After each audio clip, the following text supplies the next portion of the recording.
Hello and welcome. I'm Karen Panetta, and I'm honored to be the IEEE Awards Board Chair.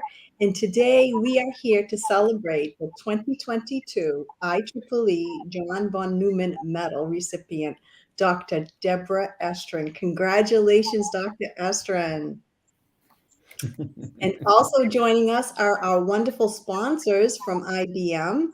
I'll have them all introduce themselves, and then we're going to have a conversation among friends. And if you have any questions that you out there in the audience want to ask, please go ahead and put it in the chat, and so that we can engage with Dr. Estrin and all of our panelists. Thank you. So we will start by introducing our IBM folks. Hi, so I'm Jeff Welser. I'm the COO of IBM Research.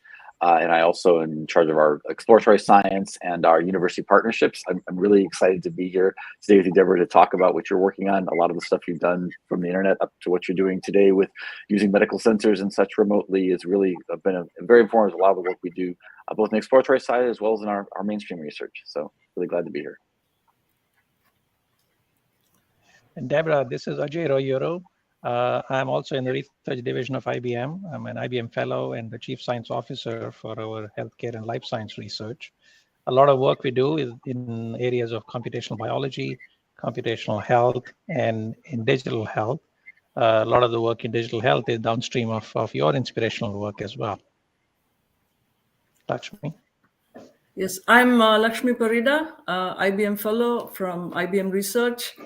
My research area is in computational genomics, mathematics, and so on. And I'm also in charge of the exploratory life sciences in IBM. Deborah, I'd like to congratulate you for your amazing achievement, of course, all your technical achievement, and what an inspiration you will be for little girls in STEM and so on. So, all around, congratulations again. And I'm Jeff Rogers. I lead up our global efforts in IBM Research in digital health. And so, yeah, absolutely, congratulations. It's a great award and it's well-deserved, so congratulations. So let's begin, Dr. Estrin, by telling us, you have pretty much redefined the way we think of our cell phones. We don't use them just to make phone calls anymore. So you've helped us be healthier with all your wonderful digital health advances. Can you even begin to tell us how you even got into this? What drove you, what brought you to the field? Certainly. And for the sake of this call, can we call me Deborah? Yes. I'm the daughter of academics. And to this day, when somebody says Dr. Estrin, I look around for one of my parents. In any case, how did I get to this? So I started out doing work in internet protocol development and spent a good 10, 12 years out of grad school with that incredible community, particularly around routing protocols and interdomain routing and multicast routing. And then I moved on to look at distributed sensing, sort of thinking about sensors as being sort of like routers, right? You had to do distributed protocols and data dissemination under different constraints like low power and such. So I became very active in distributed sensing and became very involved in applications, because if you're doing sensing, unlike developing an internet protocol, you really need to know what you're sensing for. What kind of inference, what kind of model are you trying to inform?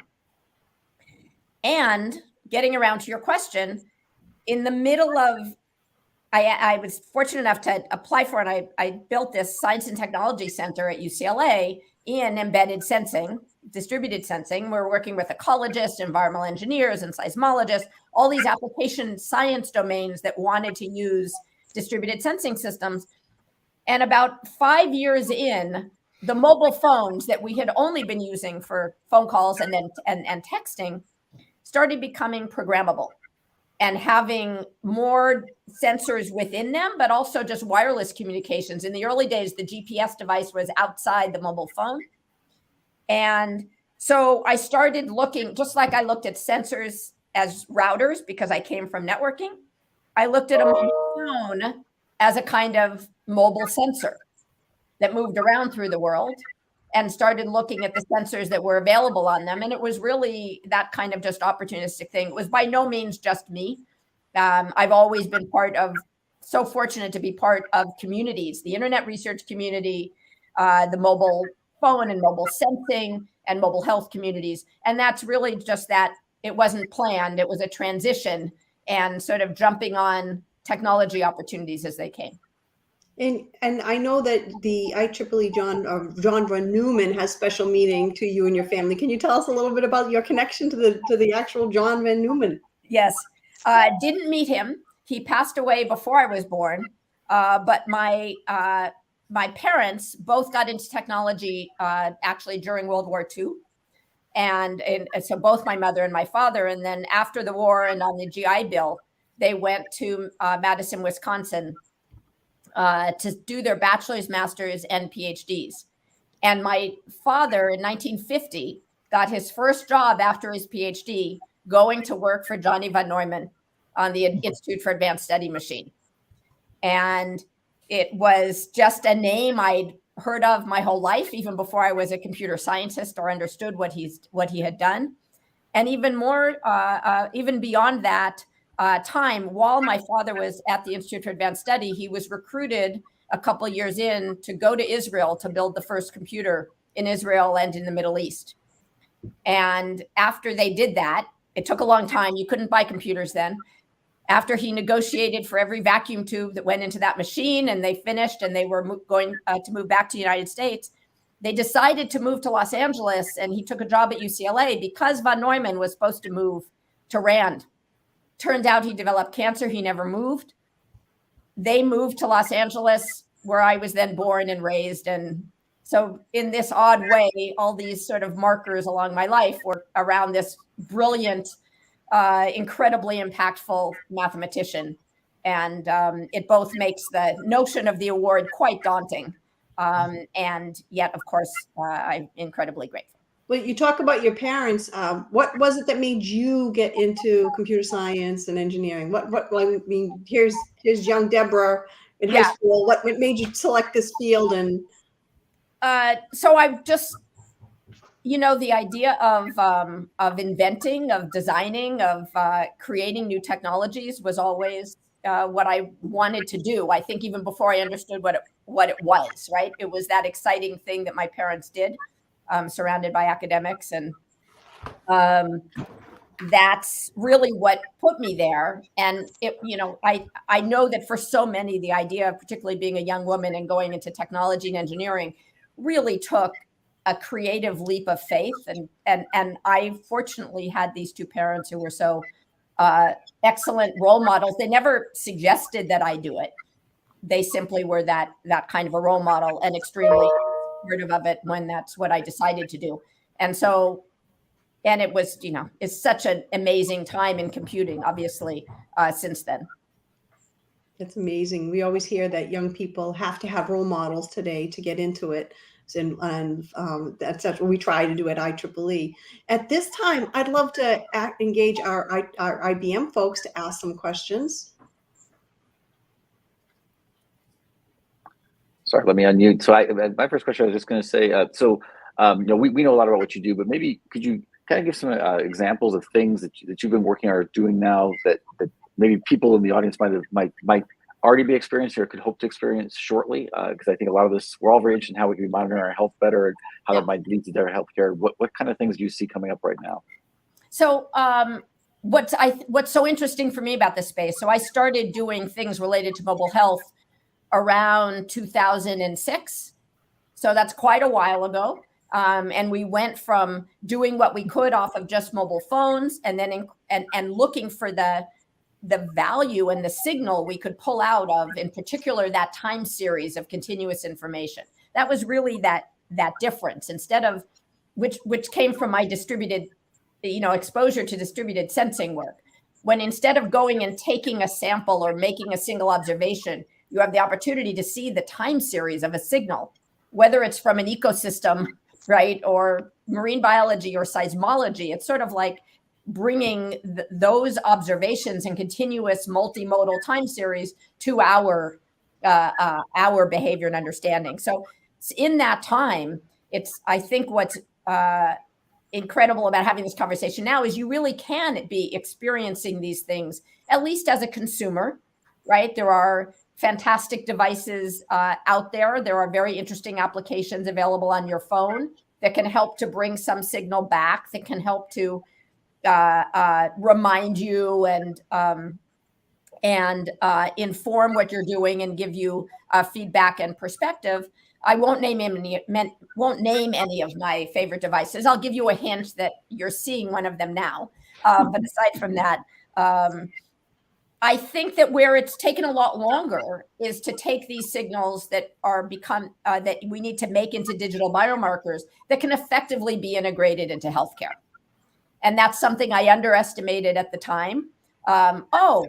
We can collect this signal. Here we can change how somebody deals with rheumatoid arthritis or diabetes or, cardiovascular rehab. And of course, there's a long path between the possibility being there and showing that you can turn it into a signal that can inform care, and showing that if you take those signals into account in care, it will actually result in better health. And so what I'm excited about now is that increasingly clinicians are slowly seeing this even coming into their electronic health record system, right? The commercial health record systems now imports data that comes from some of these signals. And certainly probably the place we've seen it soonest has been in cardiology, and some of the great opportunities for cardiologists to be able to see more high resolution signal from their patients.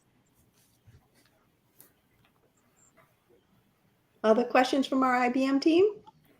So may I ask you, Deborah, a little bit about your career and your path and of course, your incredible success, which you are celebrating right now.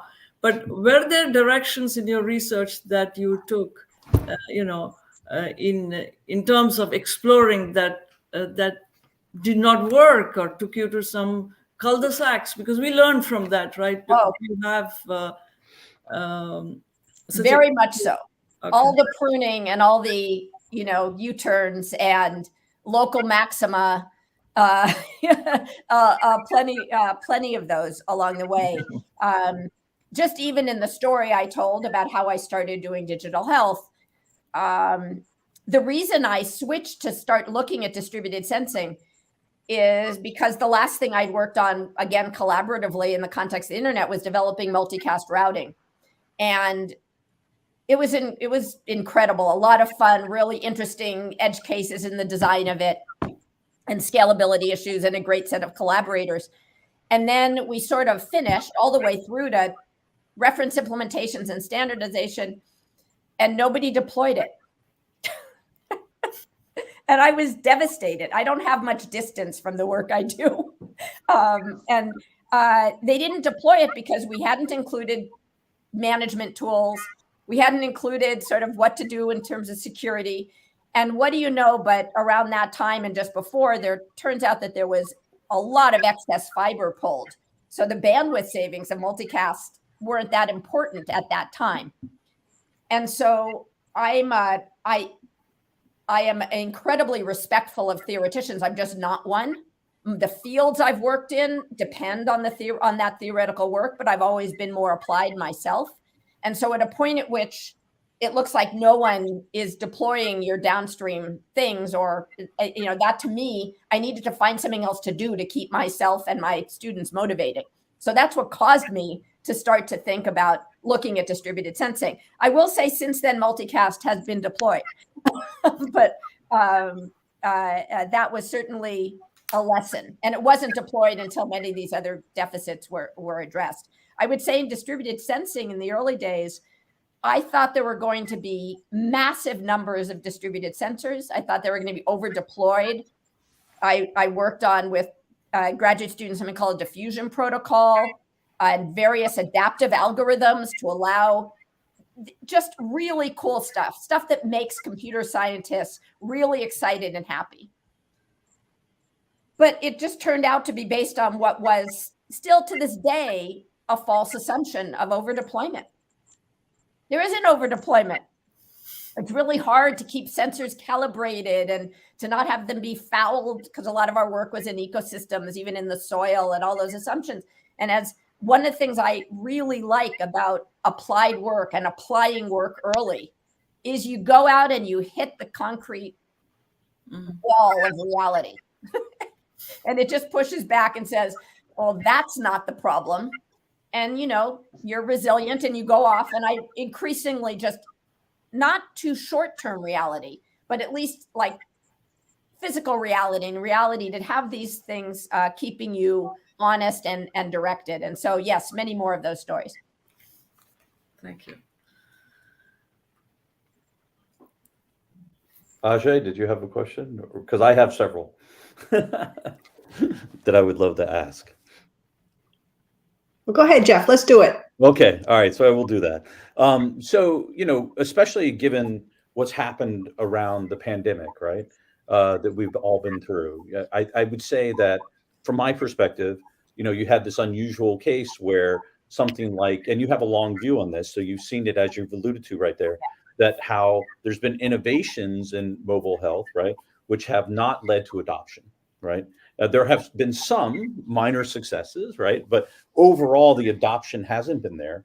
Yeah. And then all of a sudden we're faced with, oh, wow, we really need this, right? But respectfully to everybody, I think it's mostly used as teleconferencing, remote teleconferencing so far, yeah. Right? Medical teleconferencing. Where do you think there's opportunities moving forward that are most likely? You referenced cardiac, got that. You know, that's the most impactful disease. But I'm just wondering, you know, where you see the best opportunities to deploy technology moving forward to make that a very important impact in the real world. Yeah. Right? So if I had ahead of time suggested any questions for you guys to ask, I would have asked you to say something about telemedicine, because I do have this.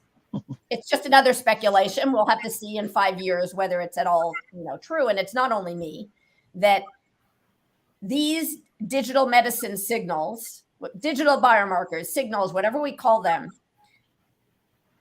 finally have a context in which clinicians need them, right? Because when you're a clinician on the other end of this very, you know, two-dimensional and difficult interface, that's where having this richer set of signals about what's been going on and what's going on with the overall activity levels and the bringing together of the active tasks and passive data and other things, that can really make a difference. Because in this situation, the clinician doesn't have the rich signal that they have in person. Right. So I think there's this possibility that digital health will be able to come in on the coattails of the, you know, step function and adoption of telemedicine and virtual care that we've seen. And I think it's an exciting time to be in this space. And then as we work with telemedicine doctors in particular, people delivering service over telemedicine, I think digging in and finding out where they are lacking most in that signal is key. One of the things that I'm particularly excited about, and that I think will help in the gap where you have patients with most need, if you think about older adults, it's not exclusively for them, but I would say in number, primarily for them and for diseases and conditions of aging, post-surgical cancer, right? Everything occurs most in the aged. We accumulate more and more issues as we age.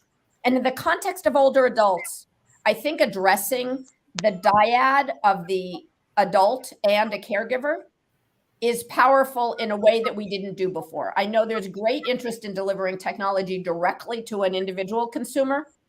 And I think that an older adult or anybody who isn't feeling so well is not the greatest adopter of new. It's not the right person. Yeah. No. And the opportunity to get help from another individual, whether it's in some cases a home health aide, that's more common in other countries, but certainly a family member who might be there sporadically, might be there more regularly.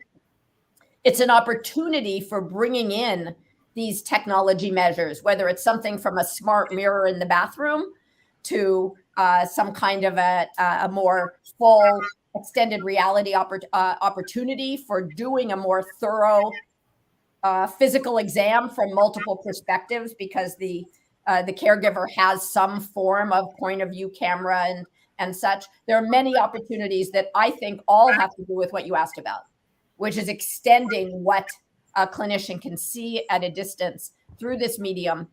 And that didn't make any sense before the pandemic because telemedicine wasn't getting deployed very much. It wasn't real, right? It wasn't real before. It didn't help to convert one sloggy adoption problem and to tie it to another sloggy adoption problem. And so I really do think we have an opportunity here, but we need to jump in and find out from the emergency doctors to the chronic disease management doctors to the geriatricians and onward to the nurse practitioners. What are they lacking through this medium? Can I just one follow-up question there before I let go of this? Along those lines, right? What do you think about potentially mental health in particular, given the stress that everybody's been under, the limited resources we have to deploy? On top of that, right, we're coming out of 20 years of war, which has led to a number of injuries that I think are only beginning to become really appreciated how pervasive they are. Yep.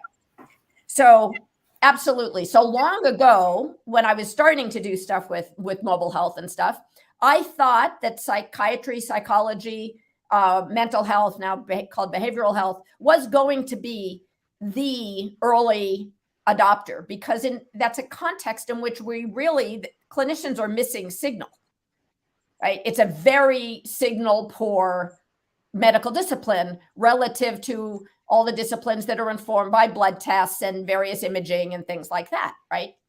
And even that was slow to adopt, but it's made a lot of progress. I have incredible colleagues generally, and one of them is Tanzim Chowdhury, who is one of the world's leading innovators in leveraging and creating new technologies for behavioral health. And I think that, yes, unfortunately, we had a step function in telemedicine. We also had a step function in the recognition of behavioral and mental health conditions and concerns, both from the ones that we're experiencing so pervasively, all the way to the ones more associated with serious mental illness and addiction. And so, yes, I would say, if you had to choose a context, that is one that I would choose, all the way from looking at early forms of prevention to helping do preventative and rehabilitation alternatives to the use of painkillers and onward. Thank you. Deborah, I think those are great insights. I agree that they're great insights. Yeah. Yeah, Deborah, your work has been so inspirational in how to transduce the available signal and make that actionable. I'm very curious, looking ahead into how you continue the journey as a researcher in the field on augmenting human perception. There are some signals that are so evident that humans already perceive it. Yeah. But the power of technology is possibly to augment that beyond human perception and actually allow us to, whether it's depth sensing cameras or other things that give us the ability to see that or perceive what we would ordinarily not be able to perceive. So what are your thoughts on that? So I want to point back for a moment in the sense that that's really what even got me started, because we were doing distributed sensing, and our tagline for our Science and Technology Center was to reveal the previously unobservable. Oh. Okay. And so as I came to looking at mobile phones, and initially people were carrying them. And again, it was to sort of reveal the previously unobservable. In some cases, because people don't really see time series. Even if they see the snapshots, they don't see the time series, as well as, of course, in these literally invisible dimensions. I think, I still, to this day, the first signal I was interested in from these devices was the geolocation signal. Seeing that continuous trace and what you could infer from it, simply things like hours out of the house during the day, the time at which you leave the house during the day, are these social rhythm signals are very telling and have a privacy aspect to them because they can be too telling, that I think are very, very powerful. And to some extent, again, because it's a time series, we don't see them in that sense. Along the way, imagers of all kinds became, again, having to choose one sensor, I would choose an imager of one kind. You take an image and you take computer vision, and you have so much that can be observed from that. And I've never been the one to think of that next literal transducer.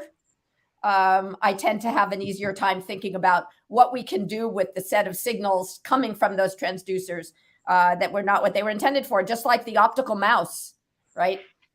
Yeah. Putting a camera in a mouse, right? Who would have thought of that?